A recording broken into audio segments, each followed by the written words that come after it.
Hey everyone, Darkbond here. This is going to be a very brief explanation and for some of you an introduction to Dungeoneering. Now there are 4 things that you can change per floor that will affect your XP.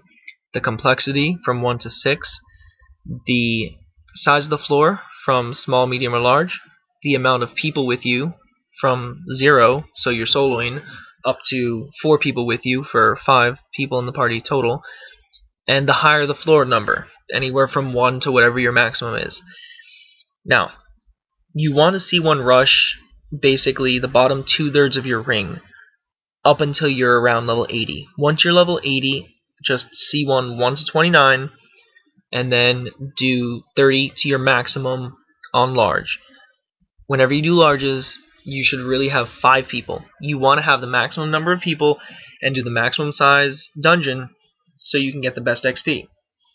And of course on the highest complexity, which is 6. You only want to worry about either C1 rushes for your lower floors or C6 for the higher floors. You don't want to worry about things in between. So again, you want to try to have as many people with you as possible. I know, say you're level 50 or 60, like if you're a lower Dungeoneering level and you can only access maybe up to floor 30. So then that's where the 2/3 number, the factor, comes in. You want to C1 rush the bottom 2/3 of your ring. So if you can only access up to floor 30, C1 1 to 19. Then you want to do 20 up until your maximum of 30 on either medium or large. Now I say medium or large because at lower levels it's hard to find people that are willing to do larges. If you can find 4 other people that are willing to team up with you and do larges from 20 to 30 or whatever your scale is, great, do it. Remember, the more people and the larger the floor, the better XP is going to be. The higher the floor affects your XP also, and that's why we C1 our lower floors, because the lower floors, for the time it's going to take you to do them, along with the annoying bosses and the annoying puzzles there are, it's really not worth the time for the XP you're going to get. It's much less XP. Now, if you're a lower level, you don't have a choice. You need to do some of those lower floors, those lower annoying floors, to get your XP because you don't have enough access to higher floors. But you suffer through it, and once you make it through, you get to much easier floors up on the higher ends. Prestige is the 5th factor, but that does not change per floor unless it's your first time through Dungeoneering. Prestige goes every time you reset your ring. You'll see you have current progress and previous progress. Okay, current progress of 2 means that this time through my ring, I've only done 2 floors. Previous progress of 56 means that the last time I reset my ring, the last time before I reset my ring, I did all possible 56 floors I had open.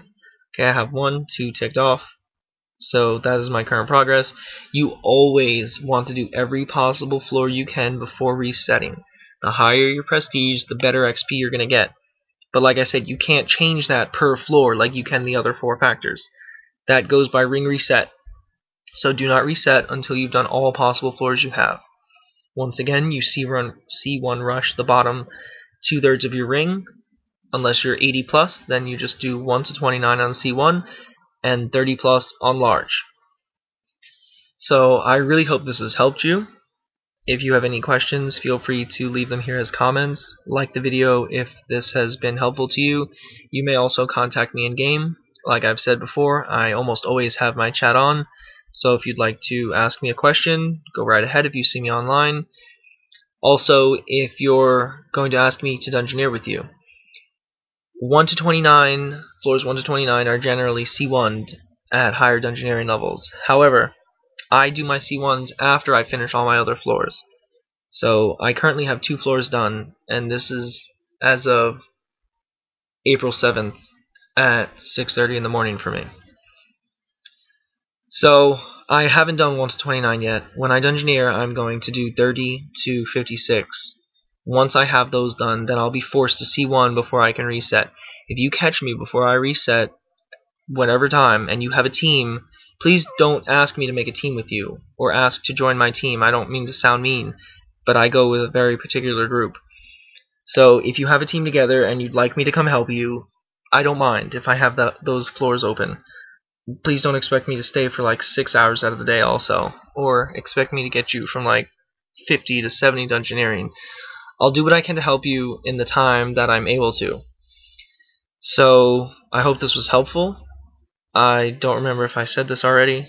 Like the video if you liked it and it helped you. Feel free to leave comments and questions here or in-game, and good luck dungeoneering!